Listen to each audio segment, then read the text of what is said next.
I liked community. Like I liked being on teams and I liked to be doing something athletic, but around other people. So it dawned on me after a while that I was not satisfied with just going to the gym for myself.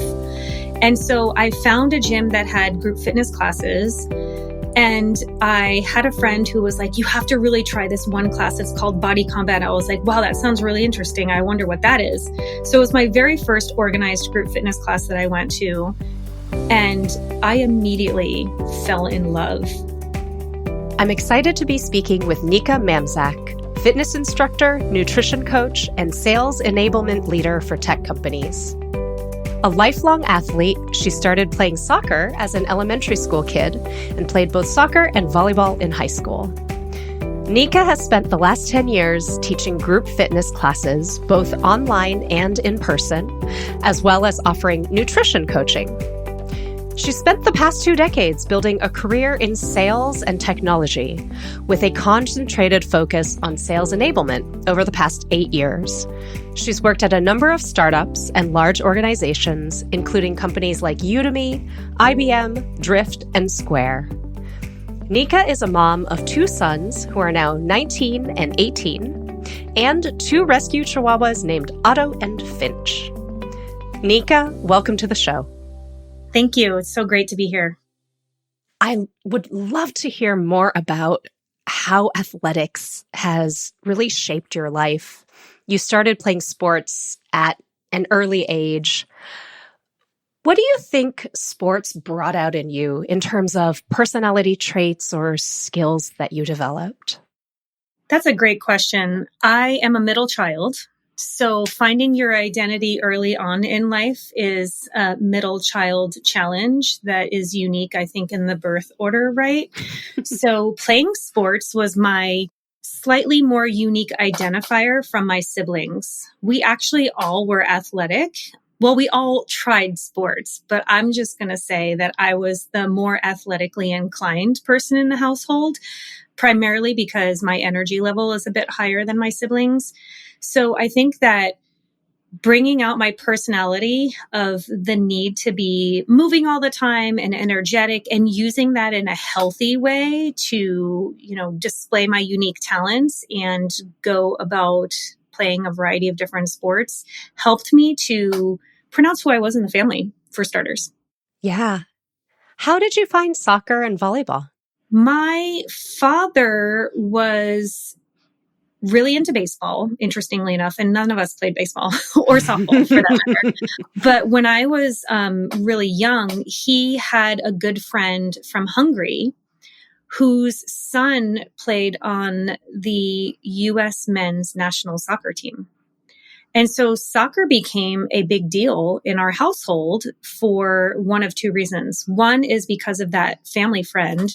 So naturally, his son was a celebrity in our eyes.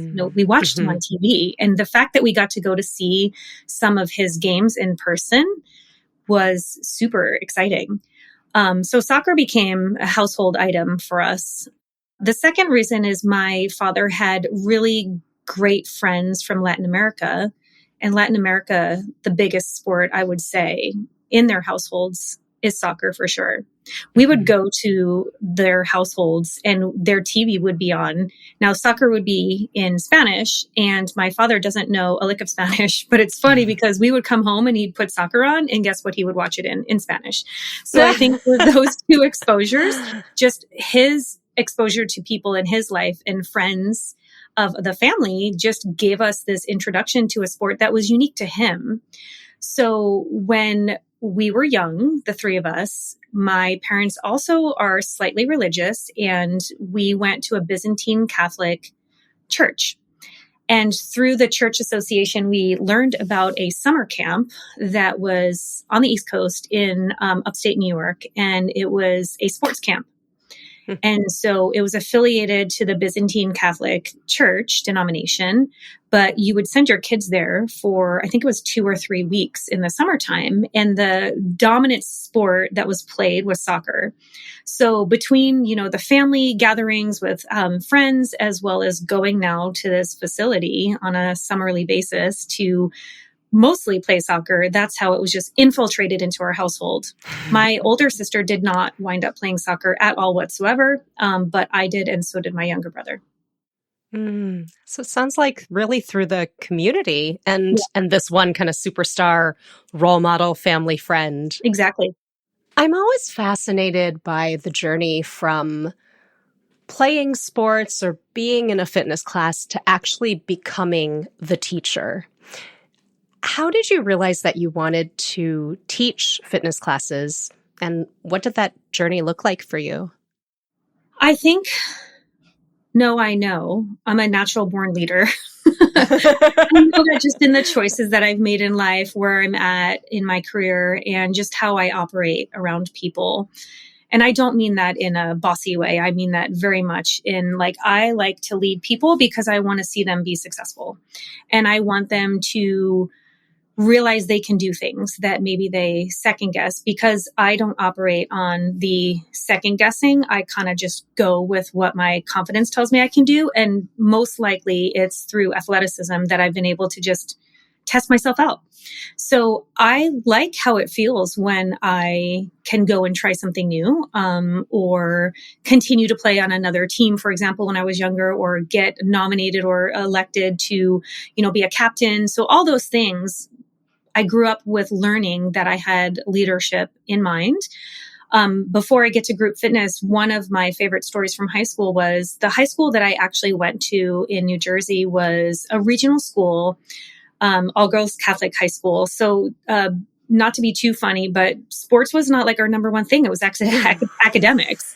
But when I was going to that high school, I was like, soccer's my sport. And I learned that they didn't have a soccer team. So I was like, oh gosh, like this, it's not going to cut it. We need a soccer team. So when I started my freshman year, remember the family friend whose son plays for the US national team.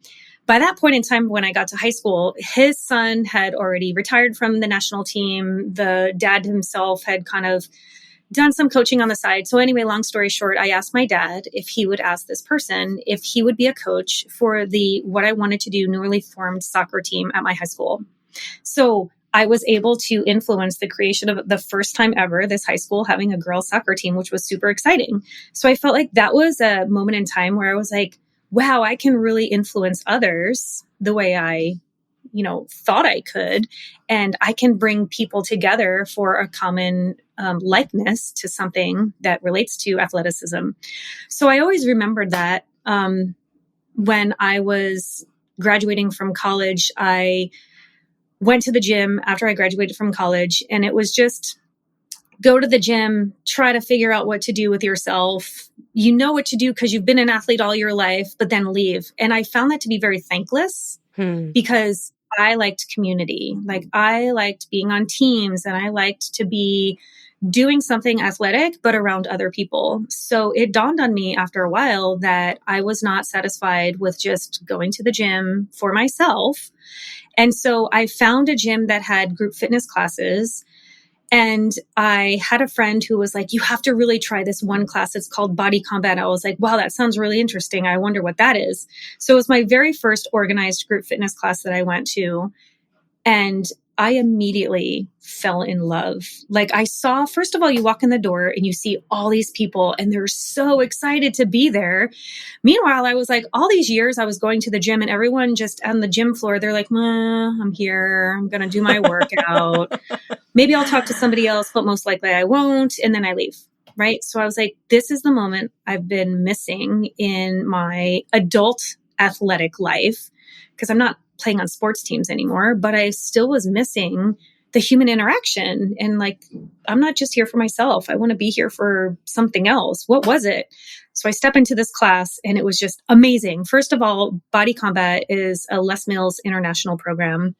They have a series of class formats that they've created that are choreographed moves to music. And fun fact about them, their claim to fame is they were the first group fitness type of format to create choreographed classes. So prior to that, you'd go to a class and you'd kind of like work out and there'd be music, but was it choreographed like a dance routine? No. So it was interesting to see that kind of format where the instructor commands the room by not only doing the work, but making sure that everyone's doing it safely, properly, and it's in sync with the music. I was like, wow, this is so fascinating. So after taking a few body combat classes, and by the way, when I say a few, I think it's like 6 months go by where I'm now like addicted to this class. And I'm going and I'm going. And I find myself like getting more to the front of the room because I'm like really enamored with this instructor. I'm like, wow, like I want to know how you're doing this because I see all these people behind me and they're just like in love with everything and they leave elated. Like, this is amazing. And one day the instructor came to me and she's like, I think you should teach this class. And I was like, oh, me? No way. Like, yes, I know I should, huh? Like I secretly had always aspired to be that person on the stage. But it was that moment where she acknowledged, like she could tell, because I was starting to just communicate more with the people around me and I was interacting more with the members. I wasn't just there for myself anymore. And she saw that. And I was really paying attention down to, and it's really hard to do these classes because choreography, timing, and technique are the three things that you have to focus on while simultaneously tending to whoever is in front of you, making sure they're safe, they're having fun, etc. So it's a big deal.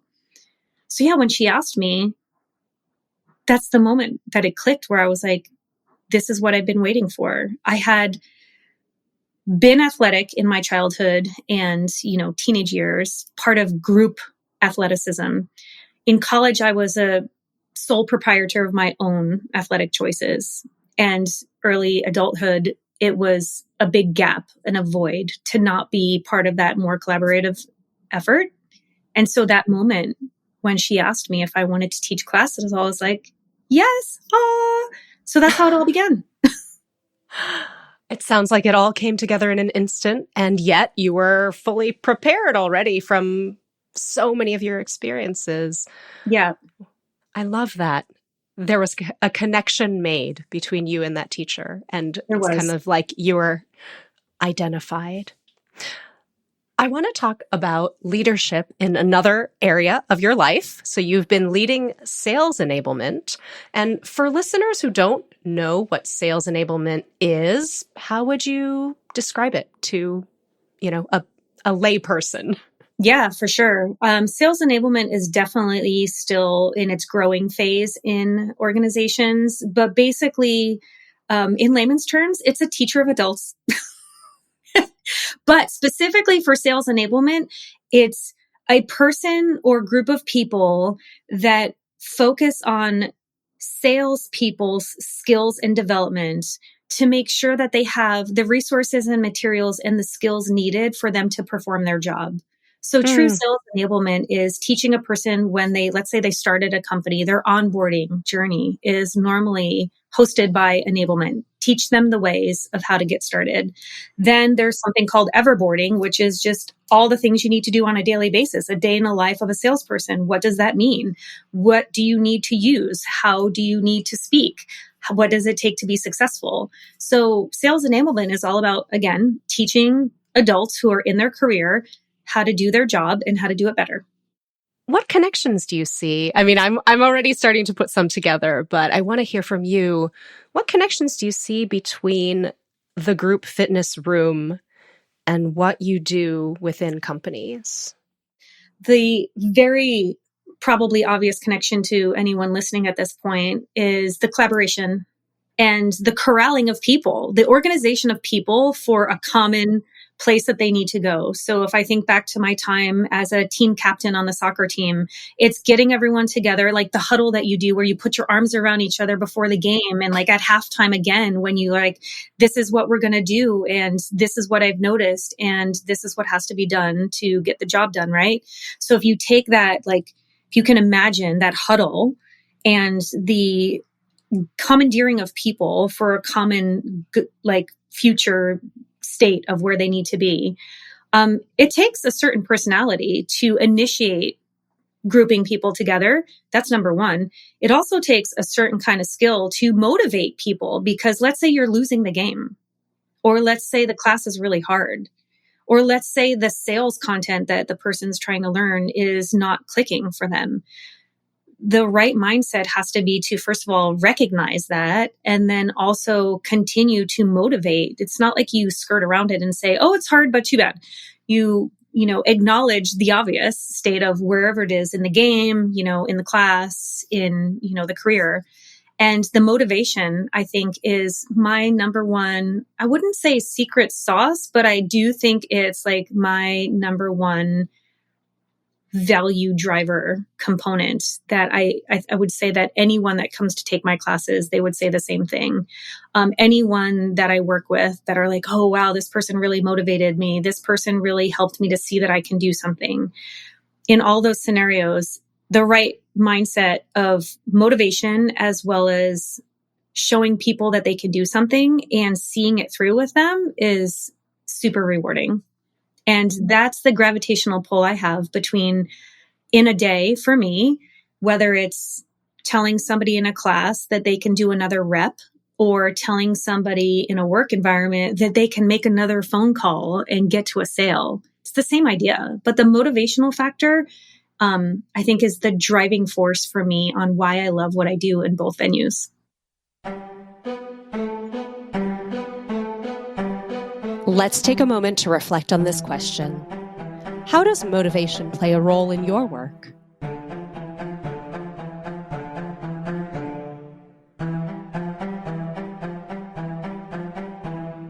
Outside of hosting this podcast, I partner with leaders in the workplace to turn professional challenges into leadership successes and career progression.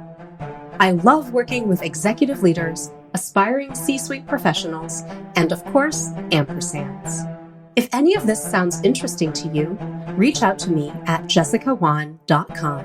That's JESSICAWAN.com. Now, back to the show.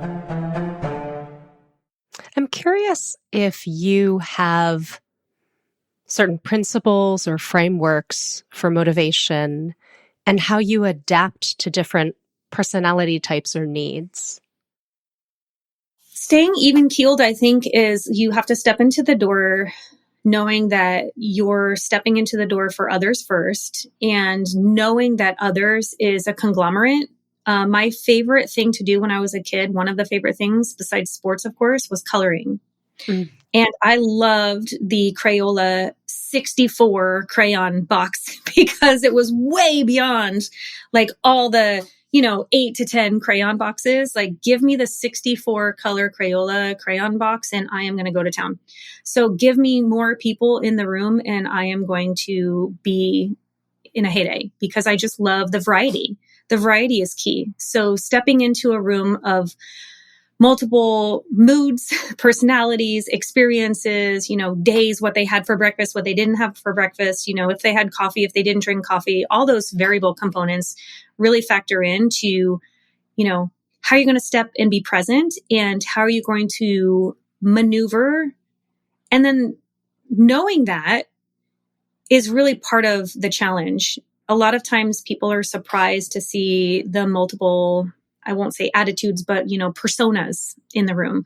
If you know that you've got the 64 Crayola crayon box, you know that there's burnt sienna crayon, which used to be my favorite because it was such a weird name, but I gravitated to the burnt sienna crayon because I was like, you're just not the norm. And I want to know like what you can do. So I would like try to shade extra like brown tree kind of shadowing with the burnt sienna crayon. So I'm like, I'm going to find the burnt siennas in my room, in the classroom. I'm going to find that in, wherever I am, because I want that crayon to shine too. So knowing that you're going to step into a multitude of experiences, staying even keeled, and then finding the shining star in all the places that are not normally shining is really what makes me tick. I love this analogy so much. You are a woman after my heart. I also had the 64 color. I remember mine was shaped like a briefcase of Crayola crayons. Oh, wow. I'm jealous. I did not have the briefcase, but I do remember the smell, just crack it open, the yellow box and the smell of the crayons. It brings me back to many, many coloring days. Of course. Yes. So during this time that you've been building out your career in sales enablement and teaching fitness classes, you've been raising children as well and smelling those crayons. Um, what has balancing looked like throughout the years? And what were some tools or resources that you used along the way? Balance is key for everything. Just work-life balance is very common to talk about, but what does that really mean? For me, what balance means is variety. Mainstream status quo is not balanced to me. So if I had lived a different kind of life where I had only a career and did not have, a fun job, or maybe did not adopt my dogs or did not elect to have children, I don't feel like I would be as balanced. So balance for me is variety, so that on a daily basis, we all know that when we wake up, the way we are in the morning and when we go to sleep, most likely is never the same. I would love to meet a person that wakes up and goes to sleep and is like, wow, my day was just so even keeled and I feel the same. Tell me your secret. Actually, I don't think I want to know, because I like the way I am, where I just wake up a certain way. I have all the things throughout my day, and then I go to sleep feeling another kind of way. So to balance that, you have to feel accomplished. And to feel accomplished, you have to make sure, for me, there's things that you've been able to achieve, and there's things that motivate you to want to achieve more. So balancing between my career job, my fun fitness job, and my raising of my family, I like variety in a day. So I'm able to spread out my skill set and my energy and my curiosity into more than one bucket. And so I find that's more useful. It's more interesting. It's more rewarding. It's definitely more rewarding for a person like me who's a little bit more high energy. So I need variety. But just allocating time. One of the things I teach salespeople in my enablement career is something called time chunking, which I think is a skill that everyone could benefit from, whether you're in sales or not. And it's basically like this. In a day or a week or a time period that you identify, will you be able to time chunk or put together grouping things that you need to accomplish? Time chunking works really well for balance. It works well to accomplish things, and it just works well to be able to achieve multiple things. If you don't time chunk, or at least for me, if I'm not time chunking in my day, I wind up with one bucket and just elongating that bucket, and it winds up being a time suck. For the rest of the day, I'm just focusing on one thing. And when I go to sleep, I'm not accomplished because some of the other buckets have not been tended to. So time chunking really helps on a daily basis to make sure you're allocating energy, resources, and attention to each of the things that you're responsible for. I feel way more achieved at the end of the day because I've been able to put something into each of the buckets. Now, let's be clear, it's not always easy to do, and sometimes it's tiring. You get tired, you're drained, you have a lot of buckets to fill, and that's where you have to be mindful of not overextending yourself. So having the ability to have my three primary buckets we've identified: my family, my professional career, and my fun fitness career. I've been very thoughtful, especially in the last 10 years, as my children have been growing up, to make sure that I'm balancing out. So it's not equal in each bucket all the time, and you have to find that balance for sure. Yeah, such great advice. I love this tip of time chunking. I agree with you 100%. I think everybody could benefit from putting all those like tasks together. I love the Pomodoro technique. It's the one that I use a lot and I recommend to people. So let's talk about the past 10 years, because the past 10 years has been kind of like a chunk of pre-pandemic, COVID, and post-pandemic. And I'm sure, that has affected all of our lives and your life in various ways. You were selected by 24 Hour Fitness as one of the first group fitness coaches to teach Zoom classes during COVID. And what was that like, especially for a class like Body Combat, which sounds fairly complex? Yeah, that was an interesting moment. I remember very clearly in 2020 when the last class I taught in person was the Body Combat class. It was at a 24-hour fitness gym in San Francisco. And the uncertainty and unknowns of whether we would actually come to class the next day was just really surreal. And in fact, the next day we didn't go to class because then the gyms closed and everything closed and like all the doors shut. And we were all like, oh, wow. There was a stagnant period from when the gyms physically closed to when the gym pivoted, knowing that they needed to keep momentum and keep people healthy, especially healthy, right? So when it came time to be selected, which was super amazing in the country, by the way, because 24 Hour Fitness is a nationwide company. There's gyms all over the US. There were the top 5 instructors that were selected to teach formats that we had taught in the gym. And also, by the way, create formats that were conducive to a more remote kind of environment. Specifically, in addition to body combat, one of my second favorite classes to teach is called strength training. And it's basically what it sounds like. It's lifting weights, right? Imagine now you're on Zoom and I'm telling you that we're going to lift weights today. And you're looking around your house and you're like, well, I'm not in the gym and I didn't buy any weights because I go to the gym. So how in the world is that going to happen? So I remember the first few times body combat was interesting. Teaching on Zoom, first of all, you can't feel the energy and that class is super energized. And so that was one thing that was my aha moment was I can't change who I am because if I change who I am on Zoom, my Zoom presence, that's not what they are coming to class for. They're coming to class for my energy and I got to bring it. So be mindful of that, number one.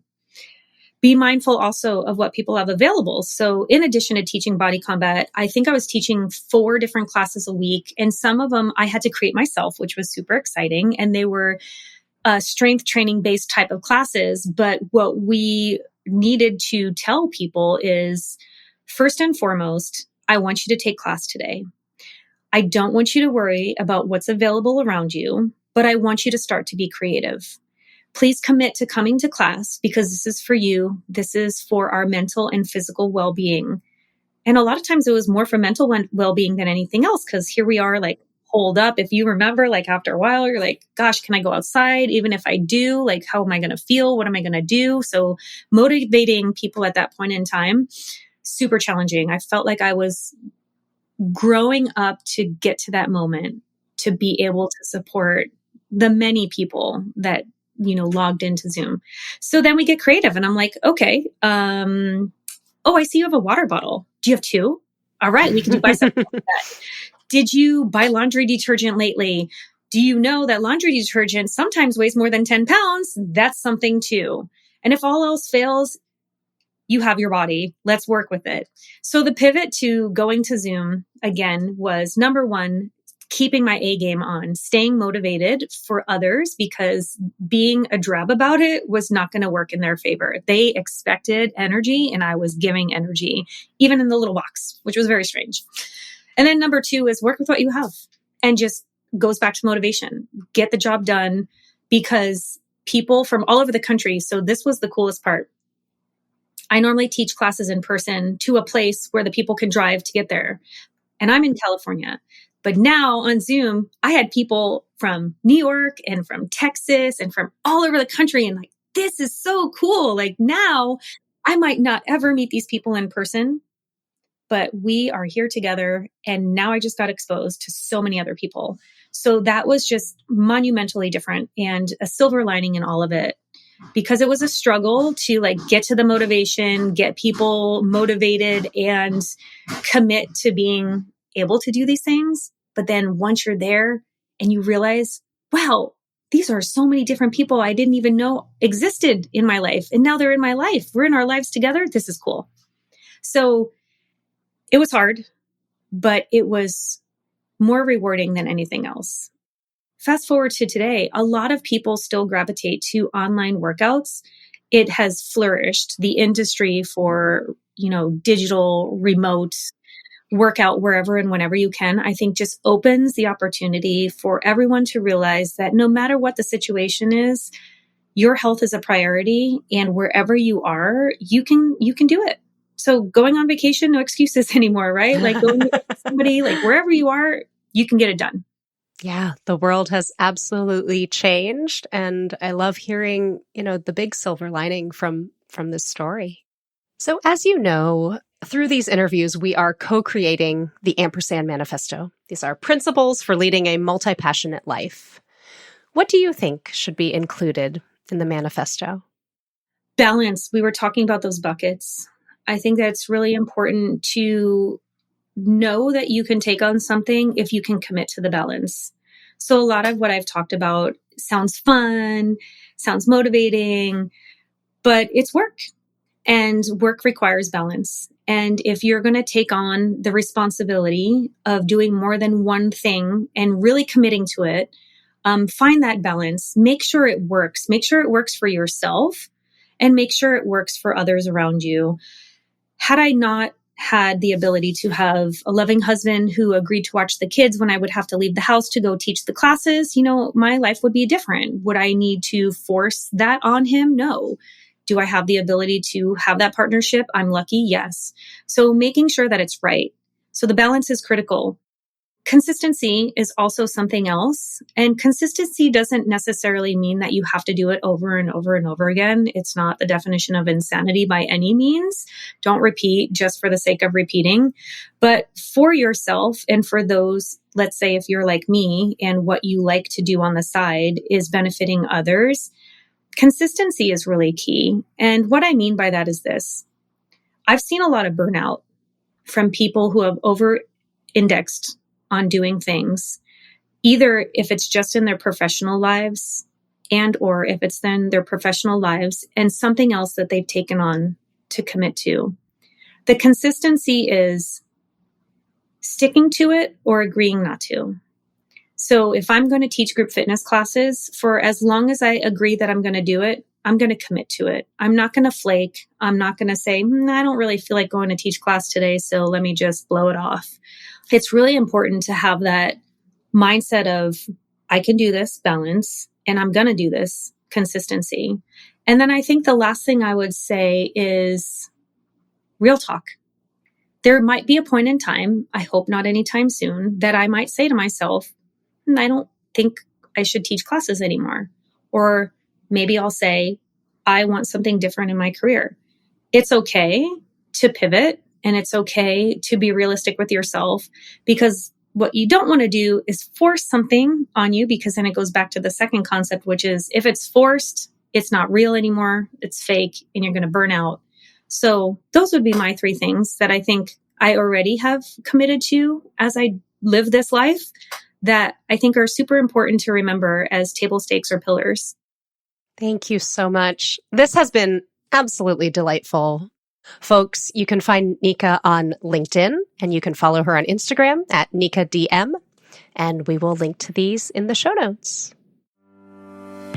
If you liked this show, hit like, subscribe, and share with your friends and fellow Ampersands. And if you're enjoying our show, please consider leaving a rating or a short review so that more people can find out about the show. I had a chance to listen back on my interview with Nieka, and I wanted to share a few key takeaways. 1. Balance is variety. This rings true to me, and I appreciate the succinctness of this statement. I often find that the feeling I have around juggling many parts of life isn't overwhelm, but relief. I have a singing performance coming up in October, and I'm so excited to use pockets of time for learning and memorizing music. It exercises a different side of my brain and actually helps me feel more energized for the other parts of my life. This leads me into takeaway 2. Are ampersands generally more energetic people? Nieka referenced it a few times, being the more energetic sibling in her family. And it got me thinking, do I identify this way too? I think the answer is yes. I believe I'm a fairly energetic person, and leading an ampersand life allows me to direct my energy in a productive way. 3. I love this analogy of the 64 pack of crayons and finding your burnt siennas. In my coaching sessions with leaders, we often talk about the skill of adaptation.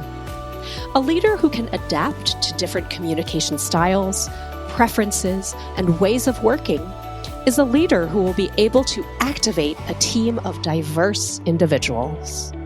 Give me the 64 color Crayola crayon box and I am going to go to town.